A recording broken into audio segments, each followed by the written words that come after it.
心架一路三换掌。好，接上式双推掌。三换掌，松右胯，身体微向右转，身法左螺旋，左手顺缠，右手逆缠，对拉螺旋外蓬。松右胯，右手顺缠，左手逆缠，身法右螺旋，左手右手形成螺旋对拉。好，松胯屈膝，两手双逆缠放松下按掌，接胸腰折叠，左手顺缠外蓬，右手逆缠翻掌，两手合于身前中线。右手手腕与肩同高，左手合于右手大指下方，目视前方，身法中正。好，背面。三换掌，松右胯，身法微向右转，左螺旋对拉外蓬，右螺旋右顺左逆对拉外蓬。松胯下沉双按掌，胸腰折叠，翻掌顺势外蓬。好，连接发力。好，松右手，发力，下沉，换方向，松沉，发力。好，收势。好，同学们，三换掌这个动作呢，我们需要学以下几个重点。首先，三换掌的这个动作，它分为很多种不同的运法。你像比如说，现在有很多老师在教学的过程当中，有虚右手以后，右手不发力，在推左掌的一瞬间，来将两手同时发出，以这样的方式去发力，让两手将力点结合起来，这是一种。然后还有一种呢，就是我们类似于抱球式的一种身法，一松右手，左手抱球，右手推蓬，左手下弧，再右手下沉，左手推蓬，两手接替的抱球式。那么不管是哪一种的练法，我们要学习的内容呢，都是以当胯的左右螺旋来作为整个训练的一个核心。你看，我们在腰裆上去做一下动作的外形。在练习的过程当中，动作一，在松右胯身法微向右转的过程里面，右手手腕的领腕，在这个位置有很多同学容易做错。你看，很多动作呢会出现这种刻意的挑肘挂肩的动作，这种情况呢就出现在了我们身法在通过螺旋的时候，没有做好以肩带肘的一个运化，而是拿肩关节直接向上螺旋，将肘关节迅速折叠，形成一个蓄力。所以这里呢，我们要强调第一点大家在做手的时候，你看不要去着急把手折叠向内，而是要让身体通过右胯的松合，这个时候我们哪怕想架肩挑肘都不好架起来，因为身法在右胯松沉的时候，它是产生了一个下落，对不对？所以这个过程里面，身法在螺旋下降的同时，带动咱们的右手放松领腕，折叠下沉，它是一个逐渐向下的趋势。所以呢，我们就不会出现挑肩架肘的问题了。这是第一个小细节，大家要切记，以胯领手不要以肩领肘，这样子就不会出现咱们说的挑肩架肘的问题。第二点，那当我们领完右手之后，我们的右胯是不是产生了一个右胯的松沉？这个过程里面，咱们要结合当时跟大家强调的心架的基本功，右胯的松合，身法右转，那么小肚就形成了一个咱们常说的以小肚为核心，向左螺旋，主动发力的一个身法。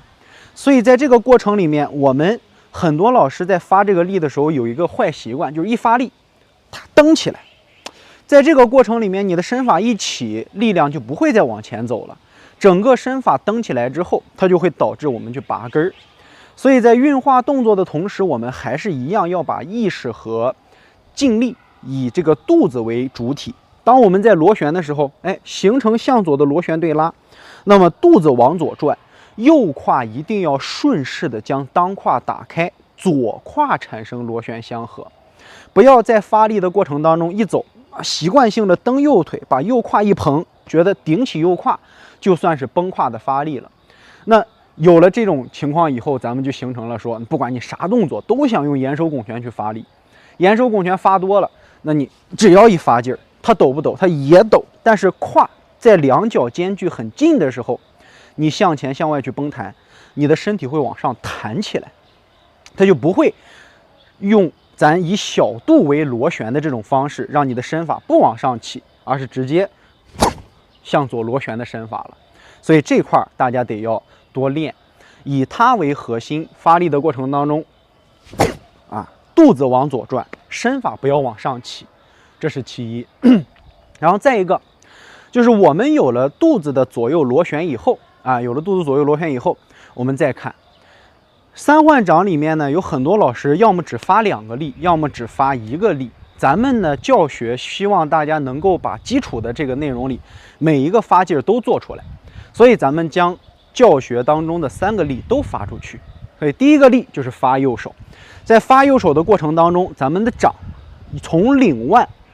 随身法的左螺旋变逆缠推掌外捧，手是走逆缠螺旋的，它是这样的一个过程，千万不要走出来以后手是立掌，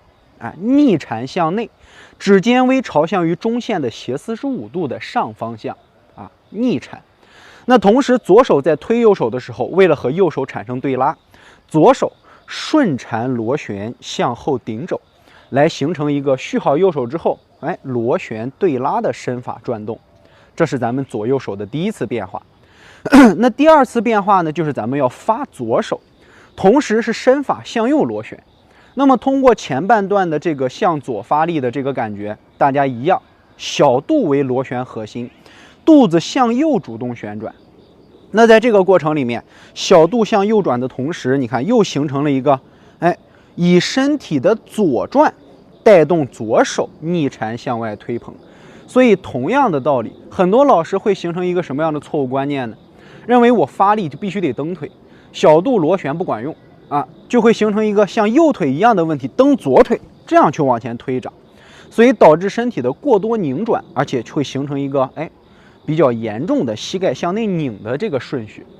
所以大家在练习这个的过程里面也是一样，要求跟肚子从右往左螺旋是一样的，要通过小肚为核心，从左向右去进行旋转发力。放松推完右手，小肚顺势往左转，转过来的过程里边，当胯也是一样，要顺势的随肚子的转动产生螺旋的松合。在转动的过程里，一定要记住这2个胯就跟一个托盘一样，不管这个球怎么去转，都不能影响这个托盘去来回带动你的跟节来回去晃膝盖。如果你晃了，那么最后的拧转力，它会从你的手上梢节上分担一部分到你的膝关节外侧。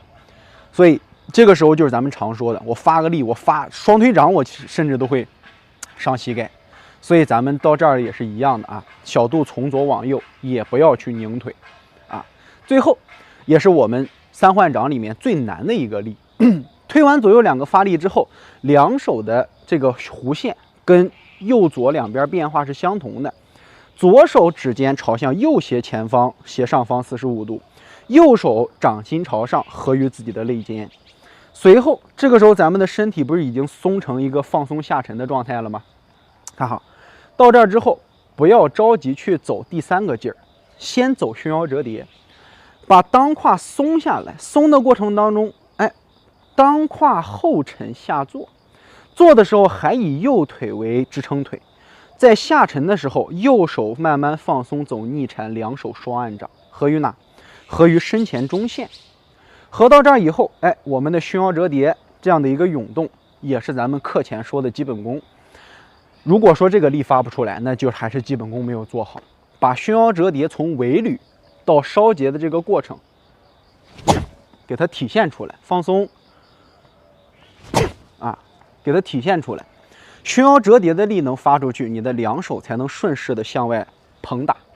那在翻手的时候，同学们你看咱们很多同学对于这个向外摆掌根和摆这个掌背有点不理解，说老师，我这个手是怎么样才像这样顺缠翻过来了？其实很简单，